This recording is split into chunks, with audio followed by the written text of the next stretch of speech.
bringing them up. Because I forgot about the facial recognition.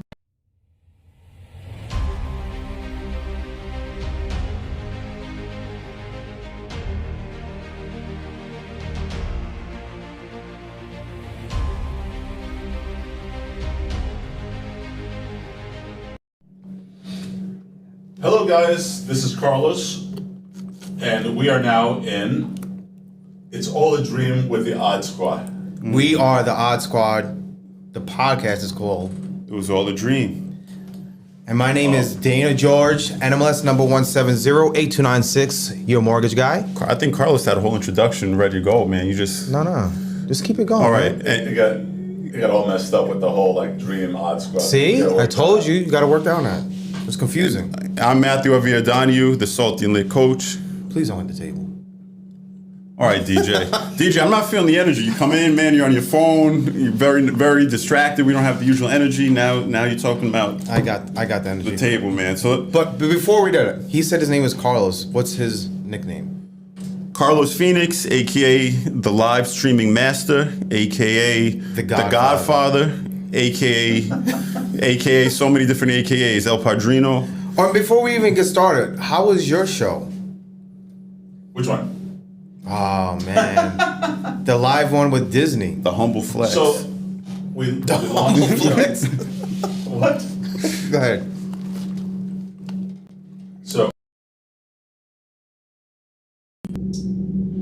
So we went live. It got banned because I have segments of a Disney show with a music video. So Facebook and YouTube picked it up and knocked it out. Then I had to fight it. Within a few days, both videos were released. My internet was broken, so it was all fuzzy. So I loaded it up with the high def version. So right now, it was a rough start, but it's going well. Episode 2 should be launching this week. I think that's actually perfect that all that happened, because when people launch a business or an idea, it's pretty much how it works. Like, It doesn't work. It's not perfect. It's not perfect. Yeah. So I don't know if you planned out on purpose or it just happened, but it's very good. Yeah, and I think anytime you're on the cusp of doing something great, there's always an obstacle that kind of pops up. Exactly. You know, So what was the name of the show this episode?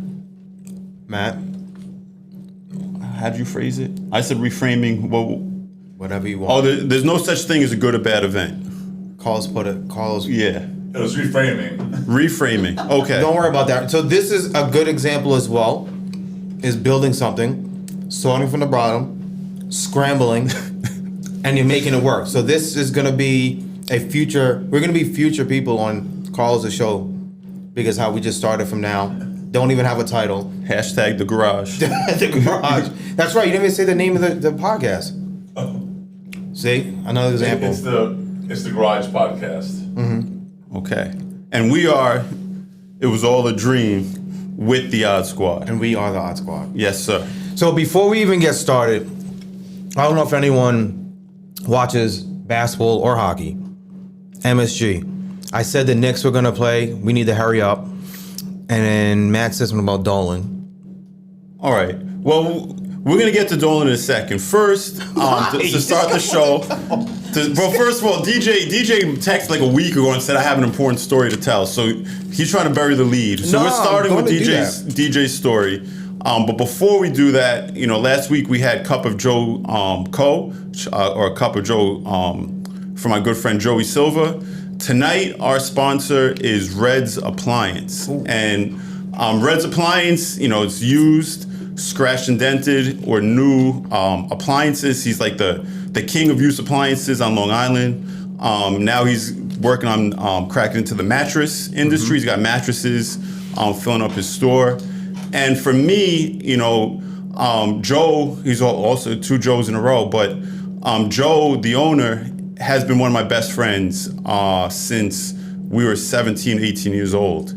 And something I've always loved about Joe, and I tell him this all the time, when I met him about a month after my father passed away. So I was in a really, really bad place. And Joe was like a new friend in my life. And Joe held me down and took care of me and comforted me and, did a lot more for me than friends I grew up with. So since then, we've grown to like brothers. My son calls him Uncle Joey. So he's really like my brother to me. And, sometimes I've needed money. Joe's always looked out. Joe's given me like little part-time jobs at the store whenever I needed something. So it's awesome to see somebody so humble, so kind and so loving, to succeed to the level that Joe has. Now Joe's definitely a good, solid dude. Didn't have experiences like you did. I just had experiences on the basketball court with him in high school. He had such a low dribble, and he was pretty fast with a nice little mid-range jumper. We call him Joey Handles. Joey Handles. But I got a couple swats in there, Joe. Couple blocks. But no, Joe's a good dude. In Red's, is there a location or not? Red's Appliance, it's on Conklin Avenue in Farmingdale. Yep. And is it throughout Long Island or? He delivers Suffolk, Nassau, and the boroughs. All right, perfect. Joe Whitty.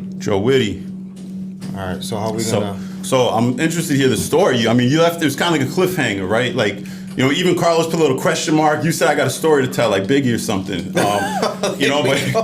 But you said that you want to talk about it. It was mad mysterious. Carlos put the question mark, so I'm dying to hear the story. It wasn't mysterious. Carlos, was it mysterious? But it was just, Carlos not gonna answer. But it was just too much. It was just too much to text. So, the whole show started out with coaching and improving, and then a lot of people have this stigma that when you're in coaching that it's a rah BS type of thing, and you have a coach, so you should be perfect. And this, that, and the third. And the reason I do want to tell this story is because I want to show that even though you do work with a mentor or whoever the case may be, that you still have your imperfections and not so good moments. So Wednesday nights, I have my hour session with my coach. Mondays, we do another check-in. So not Monday of this week, the Monday of last week. He was like, Dana, things are going well, but it's like, I want you to go deeper. It's like, what do you mean? Things are going well, business is starting to pick up and things going, it's like, no, it's like, you got to go deeper. And it goes back and it just reminded me of what Carlos said about peeling those onions and trying to find your core and your center. And I was like, everything is good, man. It's like, there's nothing going on. It's like, everything's good with the missus and at home, the kids and work's picking up. He's like, all right, just think about it. So I think everything happens for a reason. And subconsciously, something was digging when he asked that question. He left it and it started digging in my head and I had no idea. So it was Monday afternoon. And then I remember I woke up Tuesday morning, 2:00 in the morning. Could not go back to sleep. So I was pretty much from 2 in the morning to the rest of the day, I was up. So I was edgy, cranky more than usual. And this will go into about the topic what you said, as well as good and bad experiences. So to me, I was like, I'm having such a bad day. This client, this and that's that. Then I have to go here. It's like I just don't feel like anything. And I was working myself up. So another reason why I got into coaching is because I wanted to be a better father. And that night I had quote unquote a relapse. The kids were just acting up and I was tired and went to get to bed and I just flipped out. And it was the reason why I want to bring this up because I want to show vulnerability and I want people to know that not everyone's perfect, not everything is perfect, that you still have a lot to work on when you think you are at your peak. And I flipped out and it happened in slow motion. And I remember it I felt like I came out of my body and I was watching everything that was going on. And I couldn't stop myself. It was just after I got back to it, and the reason I'm starting because it makes me a little emotional thing about it. It was I was like, what the just happened? I was like, how could I do that? I'm doing all this and doing all that, and then my son was like, oh, Dad, I was scared. And I was like, oh my God. I was like, I can't believe I can't believe I did that. And I just had no idea what was going on. And it was just such, and then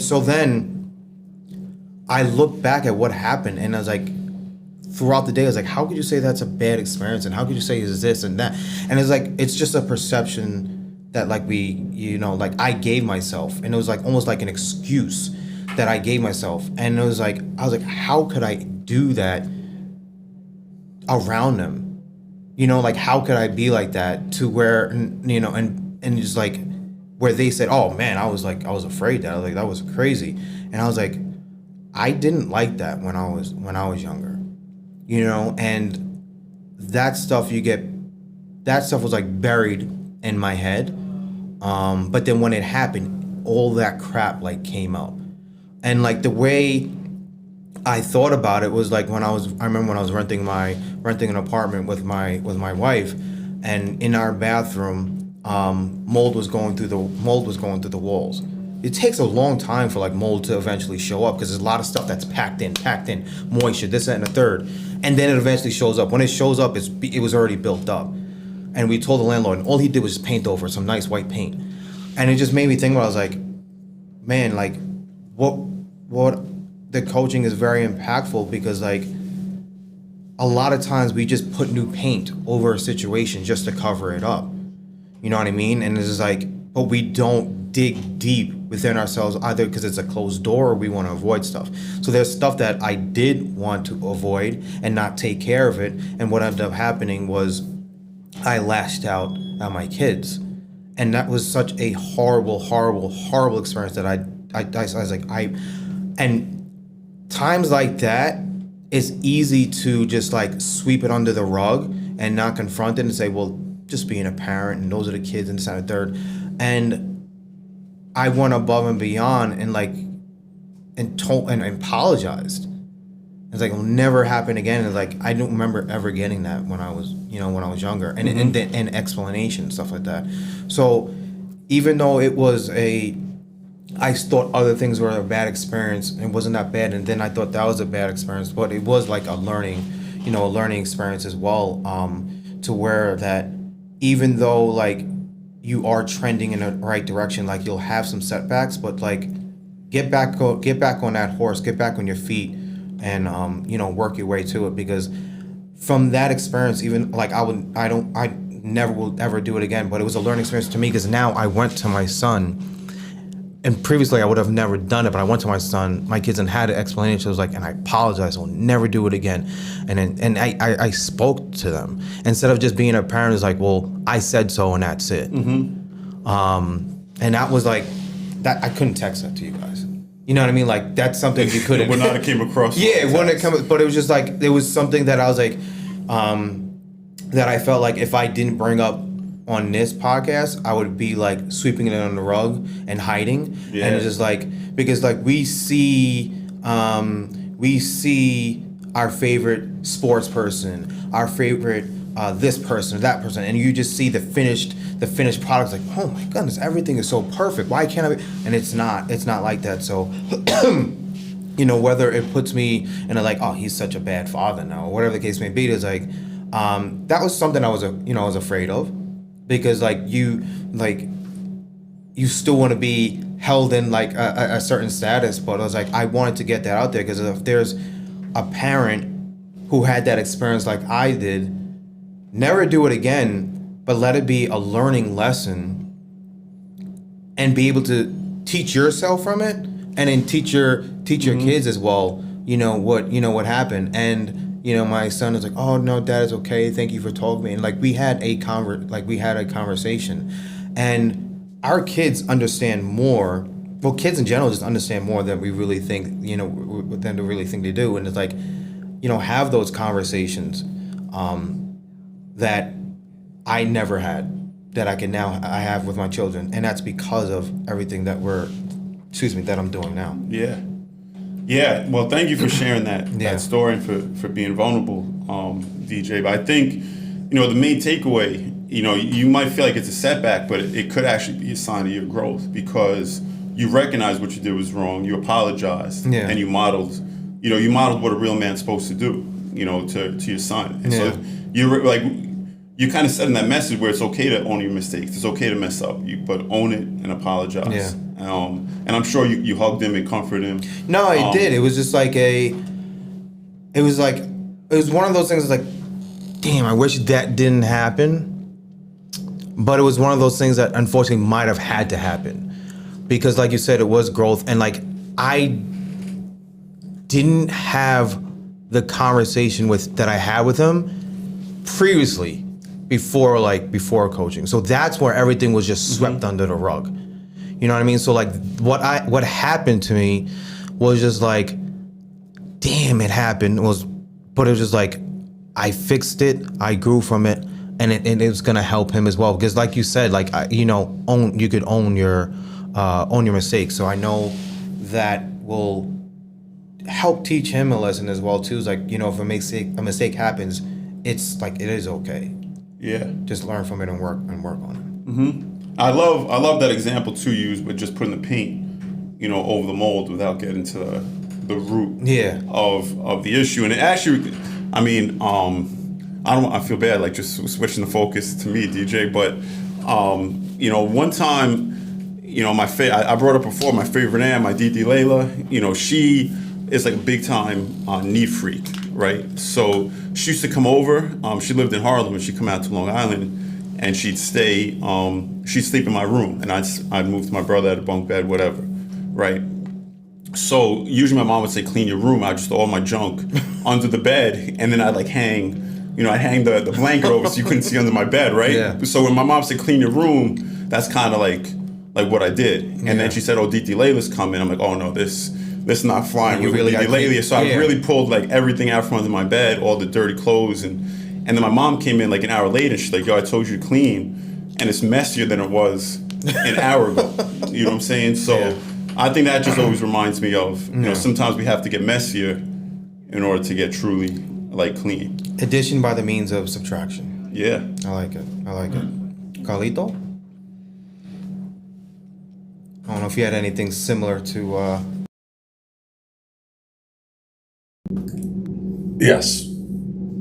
So for me, I have my daughter, and it's difficult as a single father now to relate or understand what a teenage girl is going through. And aside from them being a teenager, which is a hormonal thing and that type of thing, she also has a boyfriend, and they're going through their things. And sometimes whatever they're going through is brought in the realm of us. And so sometimes she might have an attitude which has nothing to do with me, but I end up taking it personally. And so even though between us we're fine, I'm feeling an attitude and I'm getting offended by it because of just the way I respond and react. And then I snap at her, like, okay, why are you treating me like that? Like, and so I can totally understand when we forget that we're just human beings as well. Because we think that we're just a dad and that we should just be authoritative and be in control all the time. And it's very difficult to acknowledge that they're also human, that they're not just a child and that they came from you. You're trying to relate to what they're going through, but you don't, because you're not that age anymore. They have a modernized version of what you went through when you were a child, and it's different. They communicate through social media, so it's like, well, look, I'm talking to you. Why are you looking at the phone? It's a whole different way of getting offended because everything's just different than what we're familiar with. Just like I'm sure it was different from when our parents were talking to us and we were kids, and they're like, well, pay attention to me. So, yeah, it's very interesting in terms of stepping back and understanding that we're adults, but we're not with an instruction manual on how we're supposed to react and respond to things. And then here we are affecting them because the way I snapped at her could be a way of her understanding, oh, this is how it's supposed to be. adults to a child, we're scarring them sometimes, and we're still thinking about how we are doing things and how we're reacting, and we're thinking about ourselves when we just affected somebody else. And it's hard to then step out of that box, go into their box, and say, or realize something I just did is going to affect her and make her think I don't love her, make her think that I don't believe in her, I'm not confident in her capabilities, that type of stuff. So there's no answer that I can come up with other than feeling like what you're saying is like, damn, I wish that had never happened. And just carrying that with you. And I apologized also, but you know, she's now a teenager. She's like, no, I'm not going to accept your apologies. You know what I'm saying? So, yeah, it affects us and it affects them. And that's the hard one to accept. We respond in a certain way. It's like an oops, but it's already been done. And now that's affecting them. Yeah.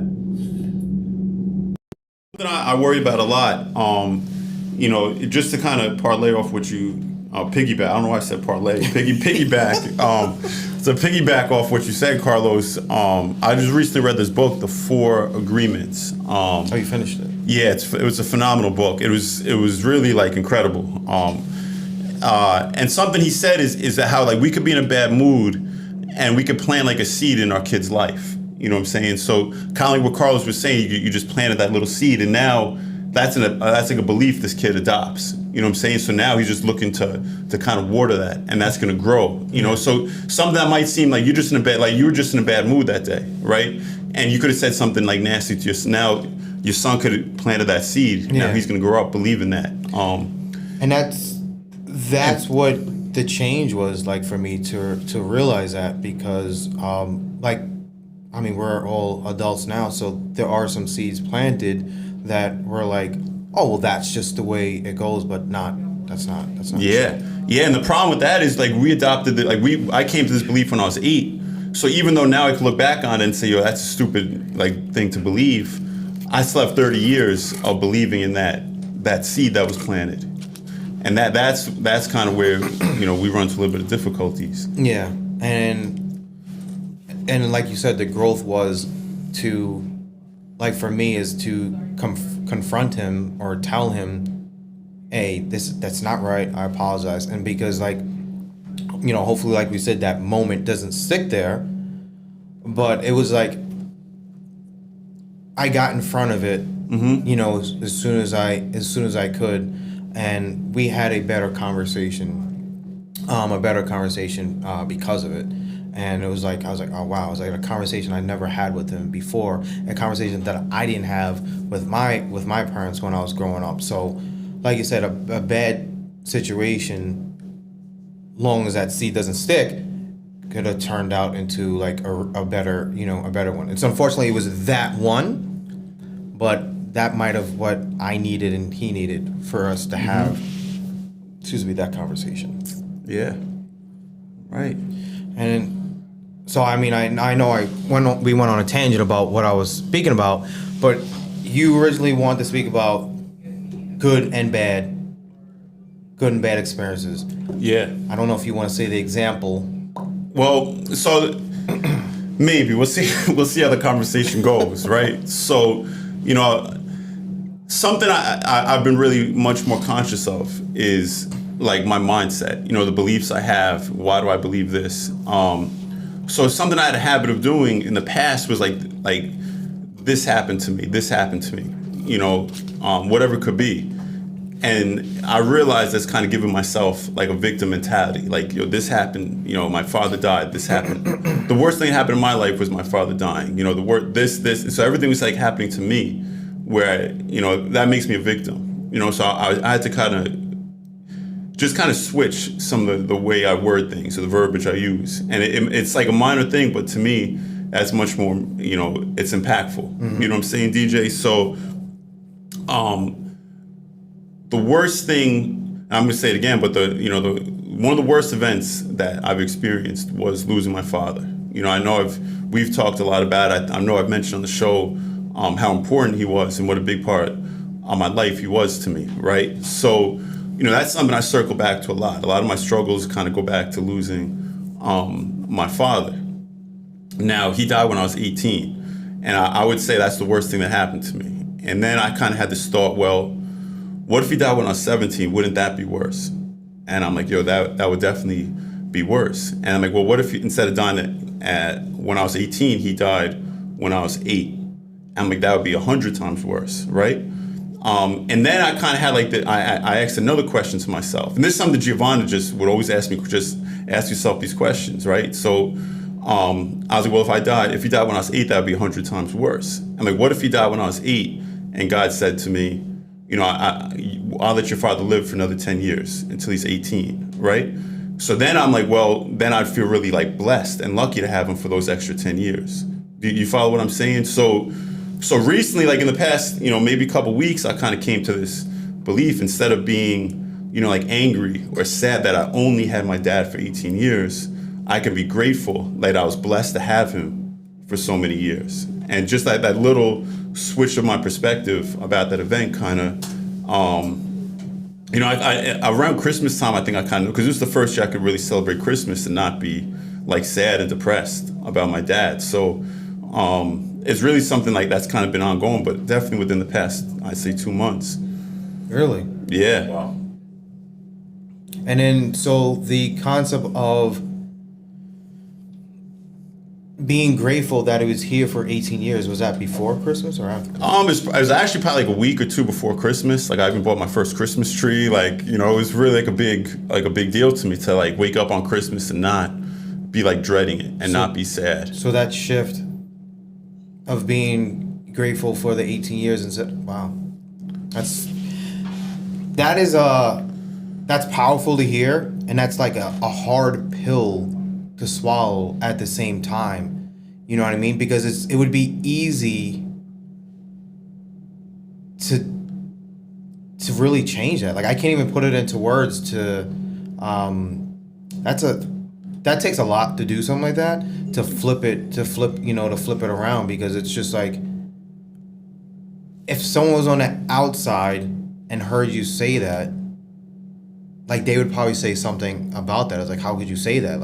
Your father's not here from the years of 19 to 39 or whatever the case may be.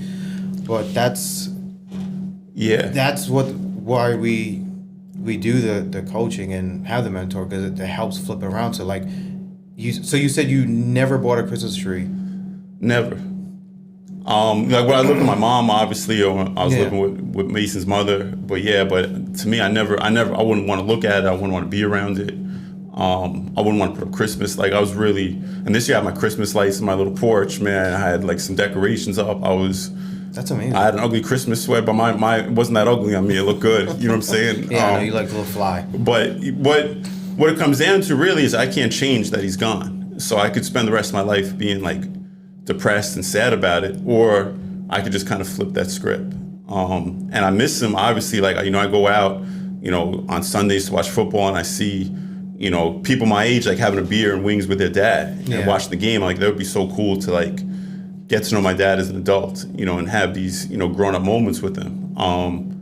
But I can't change it. You know what I'm saying? So, they're saying you don't cry over spilled milk is really, really true. What can I do except flip that script?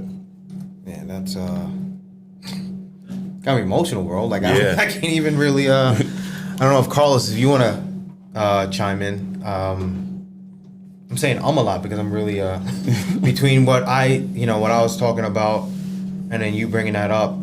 It kind of goes hand in hand. Obviously, it wasn't a death involved, but the situation still meant a lot to each one of us. And oof, sorry, y'all.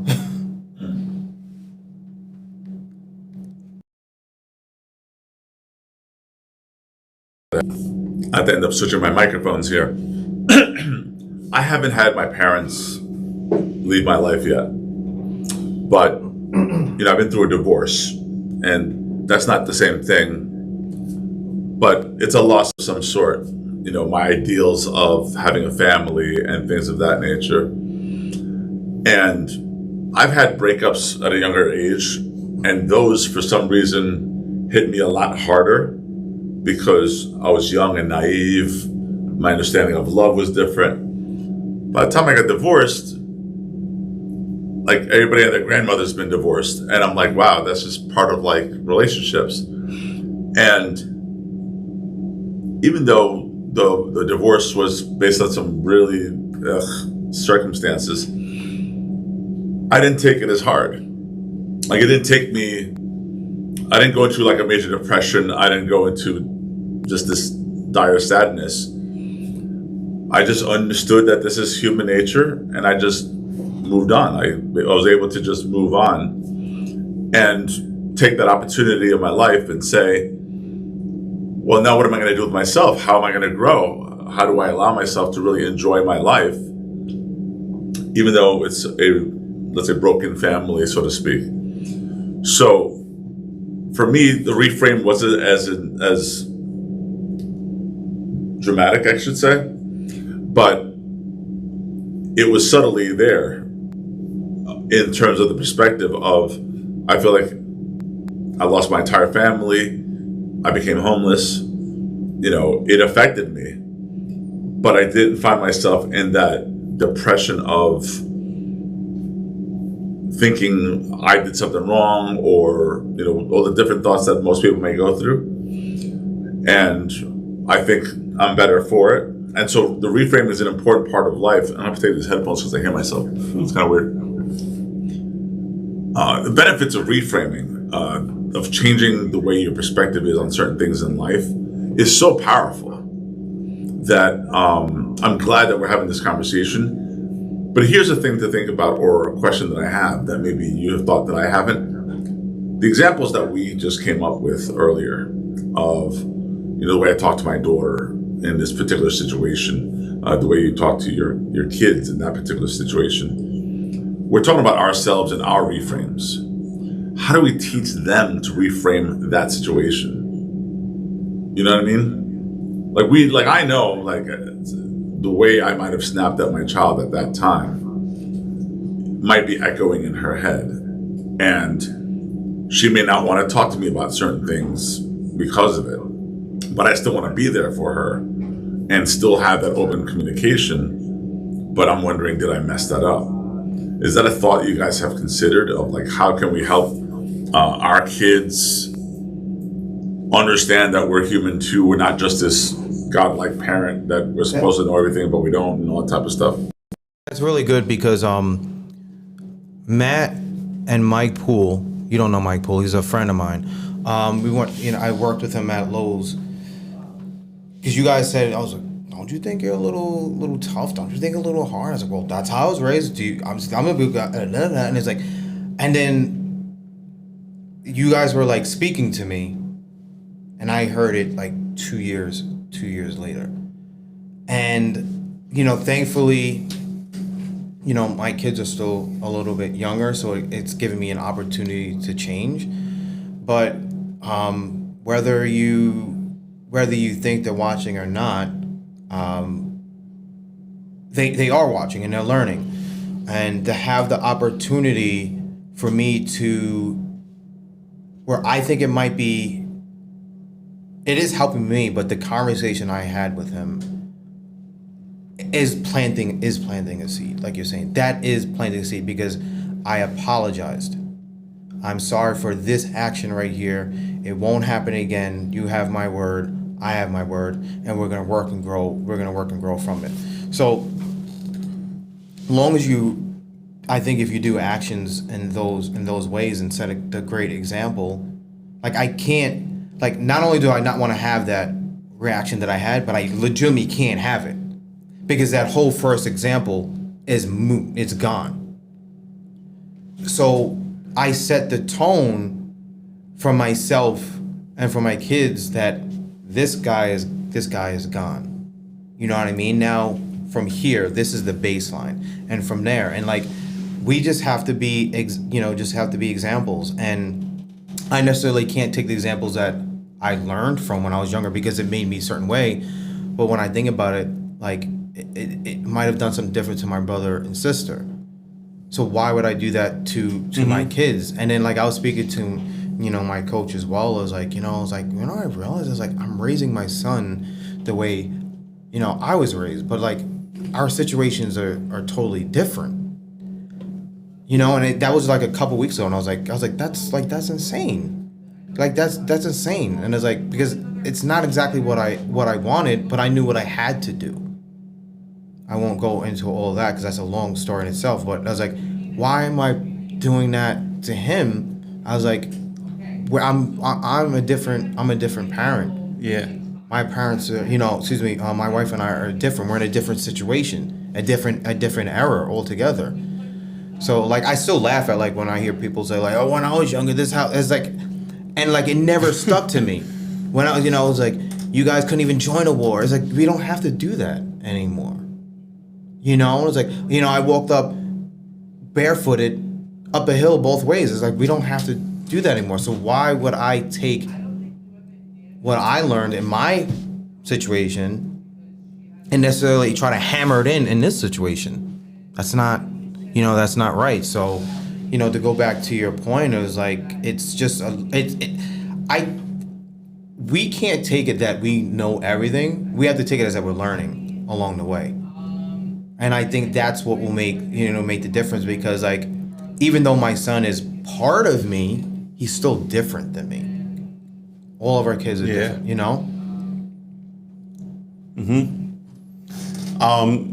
So something that I try to do, Carlos, is, like I'm trying to think of an example. So it takes something I learned. It takes three. For every insult or negative thought, it takes 3 positive thoughts to erase 1 negative one, right? So knowing that, every time I have like a negative interaction with my son, right? Like a couple weeks ago, I was trying to do something for my job. I was trying to cook dinner at the same time, and Mason was just playing video games. He's playing Fortnite on the couch, screaming at the TV. And then he's like, can we go play, Daddy? Can we go play, Daddy? And I'm like, Mace, I gotta finish this. And he kept asking it, and I kind of like snapped at him a little bit, like, Mace, I need a minute, bro.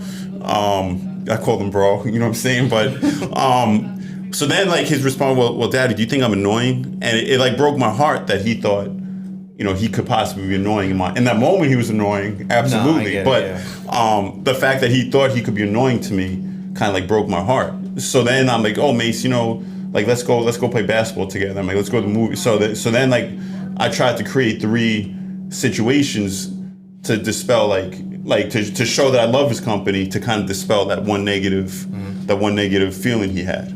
And again, I'm big on the apologies with Mason too, because like sometimes I do something, I'm like, wow, I sound like my mom right now. And that like I didn't like the way she spoke to me a lot of times. And I hate that about me, that sometimes that comes out of me towards Mason. But anytime it does, like you said, like the apology, and then like try to like the follow up. That way I could rip out any type of seed that could be there, just kind of drown it out. Bad seed. Okay. Man of many words. You never know what you're gonna get with Carlos. Sometimes he pump fakes it, man. Sometimes he goes on like a 3-minute bender, and then sometimes he's like, nah, I'm good. But speaking of Carlos, though, just we'll hop into like the topic in a second. Now that the episode's like almost over, but the bad experience and good experience, like I think that's. I want to just obviously like you can see Tropical Smoothie in front of us, right? So are we gonna get banned for that? No. I hope not. We should get hashtag. They should reshare this, I think. But I'm there, and I'd asked Carlos what do you want. I called him because his order wasn't. I was like, it was like pressure was on. You know what I'm saying? He texted me. I didn't understand his text. I'm at the register. He just said peanut butter. I'm like, well, there's peanut butter paradise. There's peanut butter punch. There's like 3 different. So I'm like, I don't have time to. I gotta call him. You can't play games with And then like he's like, oh well, whatever. He orders his joint, and then he says, thank you very much. I appreciate it. And just like his voice was like, I was like stressed out because this woman's like badgering me to like get my order in. I'm trying to fumble out my wallet, but just his voice was like just mad smooth. Like I was like, I just felt soothed after that. You know what, Carlos? I appreciate you, bro. You got me. You brought me from the stressed out place. Now I feel nice and calm. Listen to that voice, man. That's why he has a lot of fans on his lives and everything. Yeah, I think if, if that podcast doesn't work out, you could be a sex phone operator, Carlos. I think you're making a killing, doing your thing, bro. I don't think they do that anymore. Yeah. Now he's gonna speak. He's feeling good about himself. Show the world the voice, Carlos. Oh, he said no extra deep. Yeah, extra deep. He had the bass in his voice. We'll leave it at that. All right, perfect. No, but the bad experience, I think, like before we go to closing, it gives us an opportunity. It's like a crossroad on that situation. It was like, but there's really no good or bad. It's just like how we what our outcome is. Mm-hmm. How our outcome is about it, and it could just be a learning situation and learning even more type of situation. So there's, I have a couple of friends is like, if I didn't have bad luck, I have, no luck at all, like those type of responses, and not knowing that bad luck or bad opportunity or whatever you want to call it was really a learning opportunity to get better. It's just like you fail a test. Damn, I suck, or it's like, yo, I'm gonna crush it the next one, and that's what it is, and that's what I think humans are made to do. Like nothing was just, even for people who might have gotten a little bit further starting out in life, like you still have certain circumstances that you have to get through, and that's like the learning opportunities that we have from bad or good experiences. Yeah, I started, and I know we've kind of alluded to it, but I don't really believe anymore in good or bad events. Mm-hmm. It's just kind of how you look and perceive that event. And one example that comes to mind is when the Yankees lost the World Series to the Red Sox. Oh boy! I mean, not the World Series. I mean the ALCS. Yeah. To me, that was one of the worst. Honestly, it was one of the worst. I remember being it was 2003 or 2004, and they blew the 3-1 lead. And I don't remember that far back. And I'm thinking it was. I mean, it was traumatic. You know what I'm saying? It was so terrible. Life was really as a good. New York fan. So to me, that's a horrible event. But then I realized people in Boston are popping bottles. They're having parades in the street. So in Boston, the same event that broke my heart kind of empowered and gave them enthusiasm and joy. So how could this event be good or bad? If somebody's mourning and somebody's celebrating, how which one is it? It can't be either one. It's how you perceive it and how you look at it. So how are you gonna leave off with everyone when a situation comes up? I mean, we said it, I know we've said it a lot, actually. It's just how you look at it. You have two choices. This event happened. It's here. Yeah. You could choose to learn from it, or it could set you back. You could look, is this going to, strengthen my walk, or is it going to weaken me? It's all about your decisions and your choices. And the people that you do follow, the successful people, the Yankees players, for them, that situation was actually growth for them. Yeah, let's not talk about it anymore. No, I'm just kidding. Oh my goodness. No, the Yankees players, you hear it all the time in sports where people, a new team gets into the playoffs and they Michael Jordan against the Pistons, kept getting hammered by the Pistons, was a learning opportunity. Of course, they got a couple extra players, but it was growth. Scotty. But it was actually growth for them as well. So, if we could, in our power, whatever we come across, are we going to let it hold us back, or are we going to proceed and move forward from it?